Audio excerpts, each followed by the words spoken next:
그때 헤로드 왕이 손을 들어 교회 중에서 몇 사람을 헤아려 하여 요한의 형제 야고보를 칼로 죽이니 유대인들이 이 일을 기뻐하는 것을 보고 베드로도 잡으려 할세 때는 무교절 기간이라 잡음에 옥에 가두어 군인 내식인 내 폐에게 맡겨 지키고 유월절 후에 백성 앞에 끌어내고자 하더라. 이에 베드로는 옥에 갇혔고 교회는 그를 위하여 간절히 하나님께 기도하더라. 헤롯이 잡아내려고 하는 그 전날 밤에 베드로가 두 군인 틈에서 두 쇠사슬에 매여 누워 자는데 파수꾼들이 문 밖에서 옥을 지키더니 호련히 주의 사자가 나타나매 옥중에 광채가 빛나며 또 베드로의 옆구리를 쳐 깨워 이르되 급히 일어나라 하니 쇠사슬이 그 손에서 벗어지더라. 천사가 이르되 띠를 띠고 신을 신으라 하거늘 베드로가 그대로 하니 천사가 또 이르되 겉옷을 입고 따라오라 한데 베드로가 나와서 따라갈새 천사가 하는 것이 생수인 줄 알지 못하고 환상을 보는가 하니라.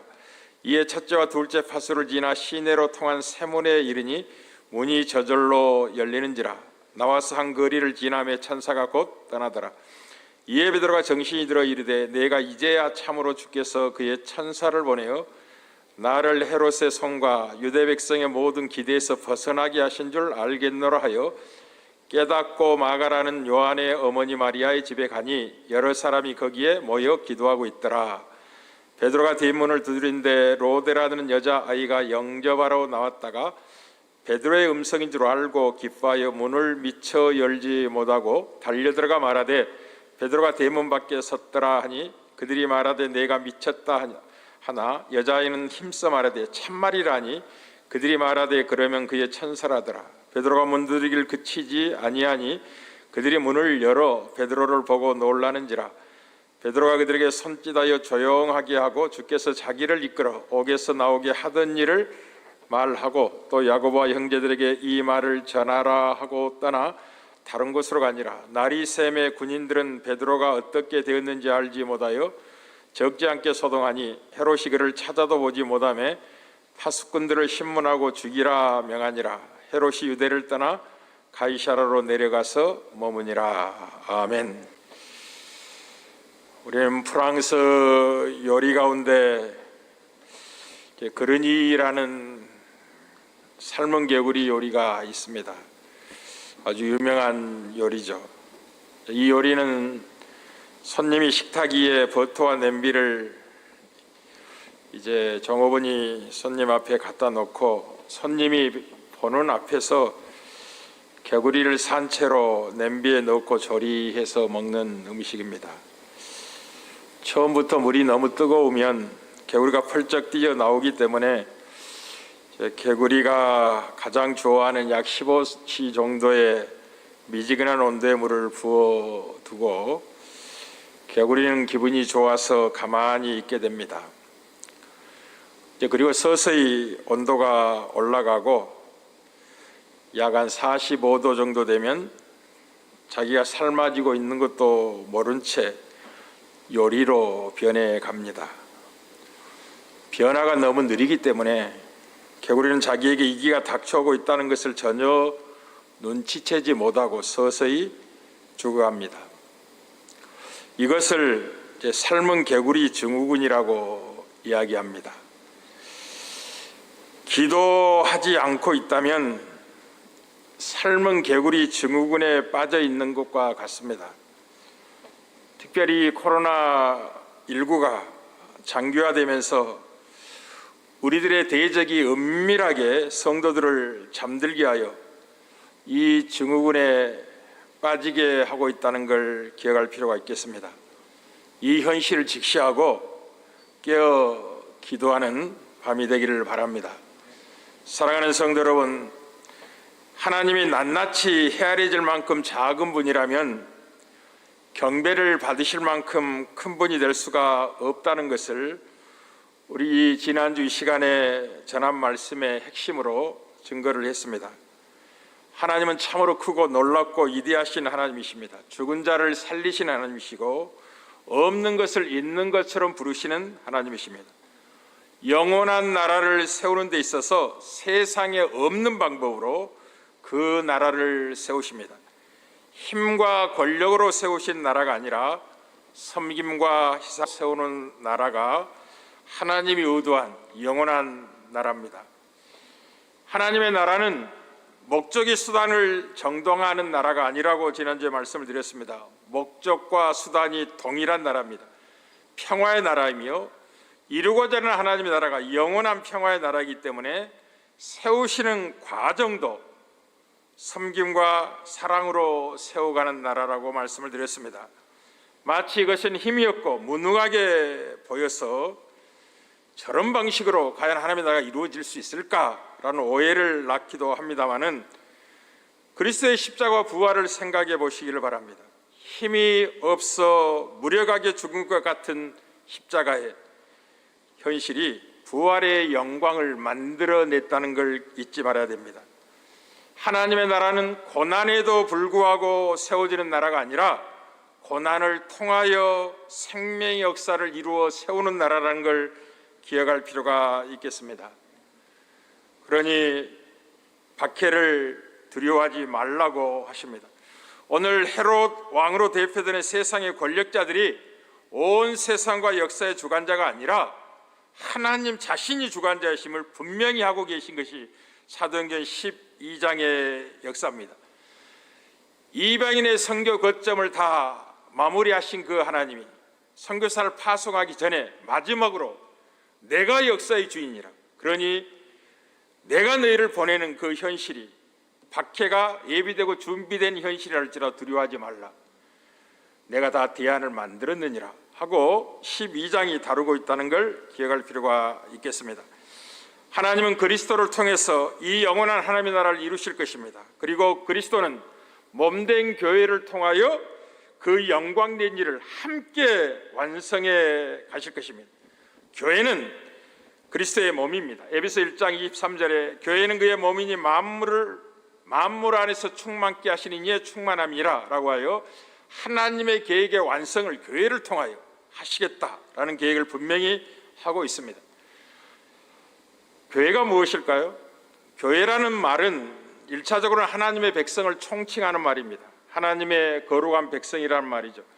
구약적인 배경에서는 하나님의 자녀가 되는 것이 무엇을 근거로 해서 하나님의 자녀가 되냐면 이스라엘의 백성인 국적을 하나님 백성 삼는 조건으로 삼았습니다. 이방인이면 안 되었죠, 그때는. 그러나 이제 예수 그리스도의 죽으심과 부활로 말미암아 국적이 아니라 유일한 하나님의 백성된 근거를 주는 그리스도시요 살아계신 하나님의 아들이라는 이 고백을 통해서 하나님의 백성이 되도록 대전환을 하나님이 만들어내셨습니다. 우리 마태복음 16장 16절에서 예수님이 너희는 나를 누구로 하느냐 묻는 그 질문 앞에 베드로가 이렇게 대답합니다. 베드로가 대답하여 이르되 주는 그리스도시요 살아계신 하나님의 아들이십니다. 이 고백을 주님이 들으시고 대답하여 이르시되 바요나 시몬아 내가 복이 있도다 이를 내게 알게 할 이는 혈육이 아니요 하늘에 계신 내 아버지라고 하시면서 내가 내게 이르노니 너는 베드로라 내가 이 반석 위에 내 교회를 세우리라 라고 하여 주님이 어떤 근거에서 어떤 조건에서 교회를 세우실지 자신의 교회를 세울지 분명하게 말씀을 하셨습니다. 이제 이스라엘의 백성으로 태어나는 것이 천국 백성이 되는 조건으로부터 주는 그리스도시요 살아계신 하나님의 아들인 고백이 민족을 넘어 국적을 넘어 인종차별을 넘어 유일한 근거로 작용하기 시작한 시대가 되었습니다. 그래서 교회는 세상으로부터 이제 끄집어냄을 받은 사람들입니다. 하나님의 소유가 되기 위해서 세상으로부터 구별된 저와 여러분과 같은 사람이 교회죠. 세상에 살지만 하나님의 통치를 받고 살아가는 사람들입니다. 세상의 힘을 자신의 힘을 삼지 아니하고 오직 하나님을 힘삼고 하나님으로 인해 강해진 사람들이 교회입니다. 그리스도께서 자기 피로 사서 하나님 앞에 나라와 제사장으로 삼은 자들일 뿐만 아니라 땅에서 왕노릇하는 자들이 바로 교회입니다. 예수님이 그리스도시요 하나님의 아들임을 고백하는 이 고백은 교회에 되게 하는 유일한 신앙 고백이고 조건이며 근거가 됩니다. 교회는 세상이 감당하지 못할 사람들이 모인 것이고 살아계신 하나님의 집일 뿐만 아니라 진리의 기둥과 터가 되는 참으로 놀라운 정체성을 갖고 있는 세상과 구별된 곳이 교회입니다. 그리고 이 교회를 예수님이 세우시겠다고 그 고백에 세우시다 말씀하고 계십니다. 더욱더 놀라운 것은 이 교회가 그리스도의 신부가 된다는 걸 기억하십시오. 사도 바울은 교회가 어떤 의미를 갖는지를 고린도후서 11장 2절 3절에 이렇게 증언합니다. 내가 하나님의 열심으로 너희를 위하여 열심을 내노니 내가 너희를 정결한 처녀로 한 남편인 그리스도께 드리려고 중매함이라 라고 하여 교회는 예수 그리스도의 신부로 예비된 자들이라고 분명하게 말씀하고 있는 거죠. 더욱 놀라운 것은 머리 대신 그리스도의 몸이 바로 교회입니다. 그리스도와 운명을 같이 할 공동체가 된 한 몸을 이룬 결혼의 신비죠. 에베소 1장 23절 교회는 그의 몸이니 라고 말씀합니다. 무엇보다도 교회는 성령 안에서 하나님이 거하실 처소가 되기 위하여 그리스도 예수 안에서 함께 지어져가는 성도들의 모임이라는 것을 잊지 말아야 됩니다. 에베소 2장 22절입니다. 너희도 성령 안에서 하나님이 거하실 처소가 되기 위하여 그리스도 예수 안에서 함께 지어져 가느니라. 제가 왜 이렇게 교회를 길게 설명할까요? 오늘 이 문제가 중심적으로 지금 등장하고 있기 때문에 그렇습니다. 하나님은 그의 나라를 완성할 계획을 교회를 통해서 나타내시고 이루실 것이기 때문에 사단은 교회를 집중적으로 공격할 것입니다. 그러나 박해를 두려워하지 말라고 오늘 본문이 등장하고 있는 것입니다. 참으로 놀라운 일이 생겼습니다. 헤로드 왕이 손을 들어 처음으로 사도행전 교회라는 말이 등에 교회 중에서 몇 사람을 헤아려 합니다.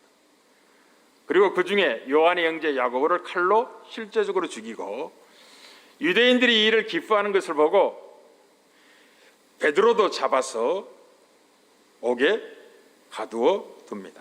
그때가 무교절 기간이라 유월절 기간이라는 뜻이죠. 얼마나 많은 사람이 절기를 지키기 위해서 모여든 때입니까?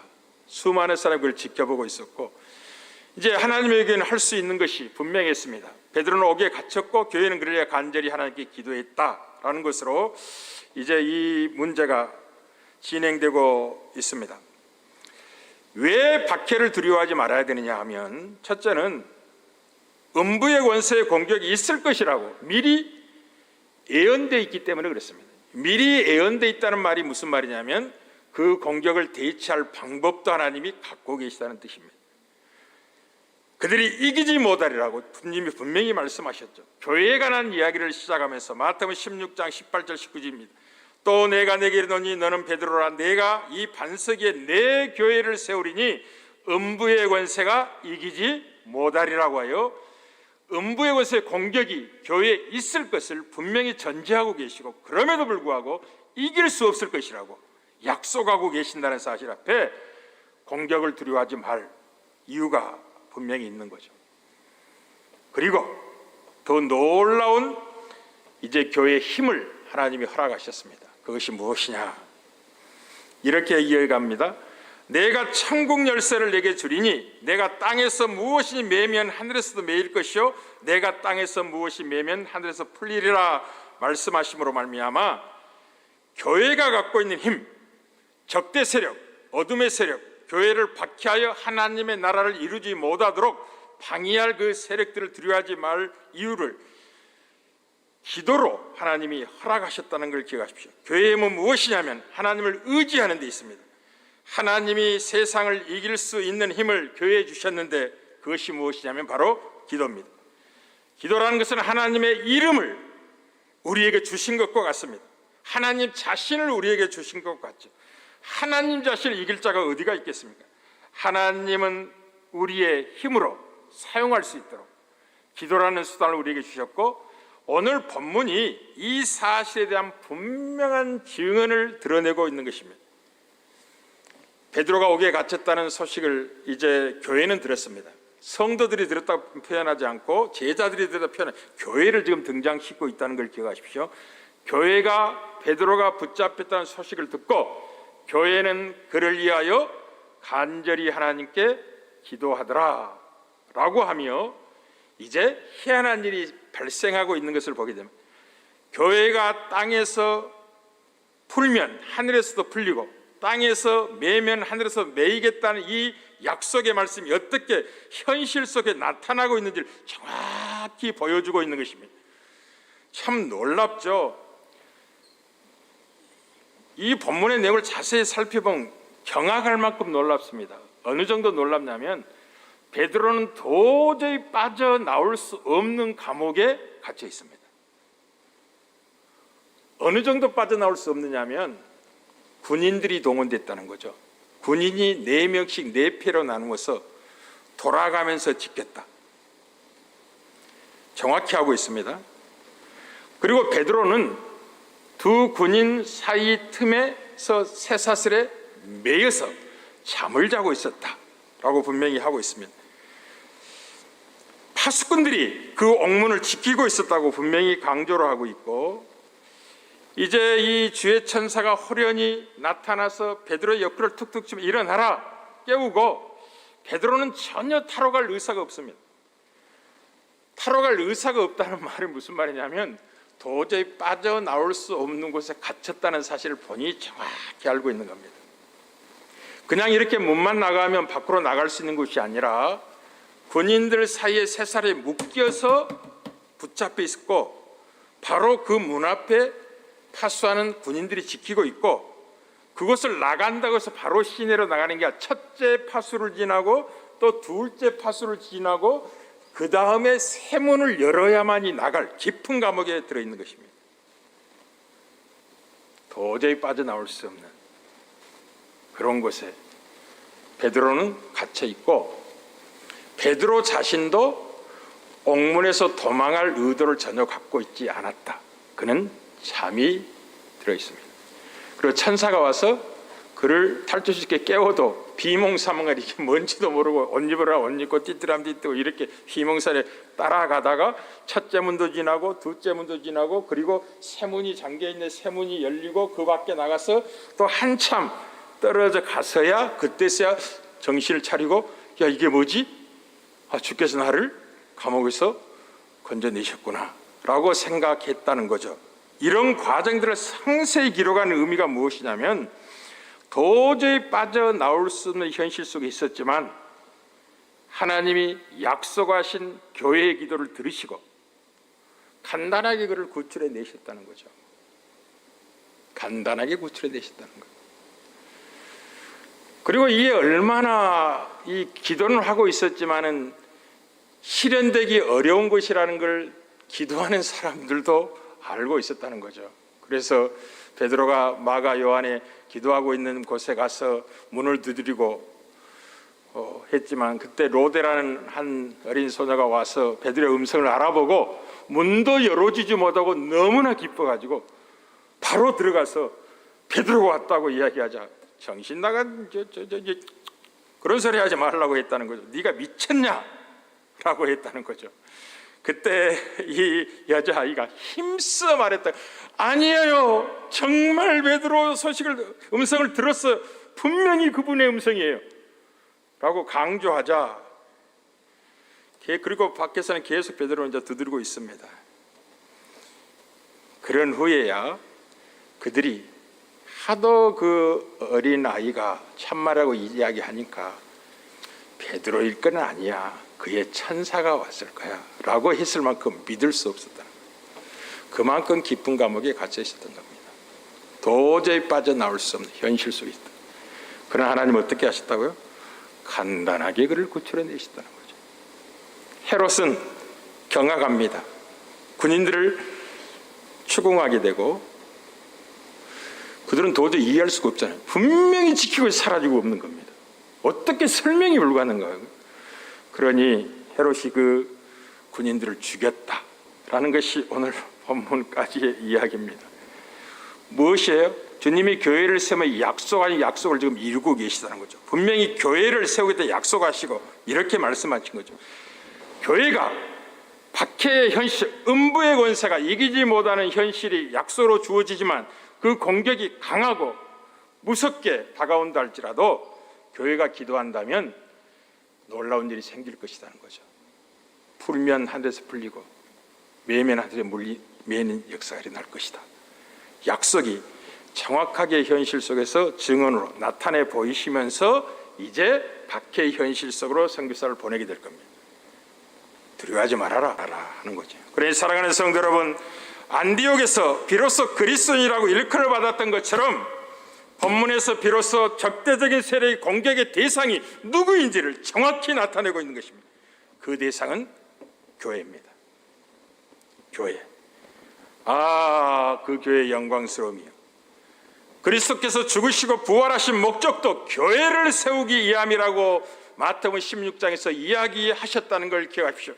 자기가 죽으시고 부활하신 이유를 비로소 설명하는 이유가 교회를 세우기 위해서, 마치 잠들어 있는 아담의 옆구리에서 하와를 만들어내시는 것처럼 자신의 죽음을 통해서 교회를 만들어내시겠다, 교회를 세우겠다라고 말씀을 하신 겁니다. 그리고 사도 바울은 자기가 고난받는 이유도 교회 때문이라고 분명히 알고 있어 1장 24절 이렇게 증언합니다. 나는 이제 너희를 위하여 받는 괴로움을 기뻐하고 그리스도의 남은 고난을 그의 몸된 교회를 위하여 내 육체에 채우느라 라고 하여 자기가 고난받는 이유가 교회 때문이라 라고 분명히 하십니다.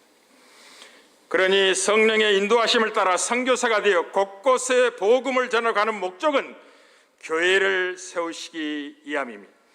예수님이 말씀하셨던 예수님의 교회를 세우기 위함입니다. 주는 그리스도 살아계신 하나님의 아들인 믿음의 고백을 만들어낼 하나님의 백성을 만들게 하여 그들이 모여 형성된 교회를 세우기 위하여 선교사들은 이제 가게 될 겁니다. 그때 만나게 될 박해를 두려워하지 말라고 사전에 확인시키고 있는 것입니다. 기도하면 능히 이길 것이라고. 기도하면 하나님이 친히 약속을 이루실 것이라고. 하나님의 무한한 지혜를 우리가 보게 됩니다. 교회는 재물이 있어서 힘을 쓰는 것이 아닙니다. 교회는 세상 영웅들이 모였기 때문에 교회가 힘이 있는 것이 아니에요. 교회의 힘은 기도에 있습니다. 하나님의 함께 하심이 있다. 하나님의 약속이 교회에 나타남에 교회의 힘이 있습니다. 그러니 코로나19라고 두려워서 기도하지 않는다면 삶은 개구리 증후군에 사로잡혀 있다고 말씀을 드려요. 서서히 죽어가는 것도 모르고 잠들고 있는 것입니다. 이 박해와 고난과 이 시련이라는 것은 교회를 깨우고자 하는 하나님의 계획의 한 부분이기도 합니다. 그러니 어려움을 만난 교회는 더욱더 깨어서 기도하고 하나님을 의지하고 베드로가 옥에 갇혔다는 소리를 듣고 교회는 그를 위하여 간절히 하나님께 기도하더라. 그리고 하나님이 역사하신 걸 보이고 베드로가 친히 가봤더니 여러 사람이 거기에 모여 기도하고 있더라 라고 하여 이제 이방인의 선교사로 갈 그들이 밖의 현실 속에 내몰리게 될 텐데 그들이 기도를 통해서 이 모든 걸 극복하고 능히 사명을 감당하고 돌아오게 될 겁니다. 그래서 이제 가는 곳마다 먼저 기도 처소를 확인하게 되고 기도를 통해서 시작하고 기도를 통해서 마무리한다는 걸 기억하십시오. 교회는 만민의 기도의 짐입니다. 이 사명을 감당하는 한 음부의 권사가 결단코 이기지 못할 겁니다. 사단의 최고의 전략이 뭐냐? 성도들이 기도하지 못하게 만드는 겁니다. 잠들게 하는 것입니다. 그 잠들게 하는 방법으로 먹고 배부르게 하고 세상 일락을 즐기게 하는 방법도 있고 또 어떤 때는 심한 박해와 환난을 통해서 까불어 보기도 합니다. 그러나 어느 것도 사단은 이기지 못할 겁니다. 음부의 권세는 이기지 못할 것입니다. 모든 사람이 깨어있는 하나님의 백성이 있을 것이고 주를 찾는 거룩한 성도들이 있을 겁니다. 그러니 기도하십시오. 크고 작은 일에 하나님을 의지하십시오.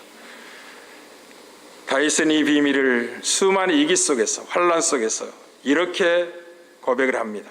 시편 18편 1절에서 3절입니다. 나의 힘이신 여호와여 내가 주를 사랑하리다. 여호와는 나의 반석이시오 나의 요새시오 나를 건지시니시오 나의 하나님이시오. 내가 그 안에 피할 바이시오. 나의 방패시오. 나의 구원의 뿌리시오. 나의 산성이시로다.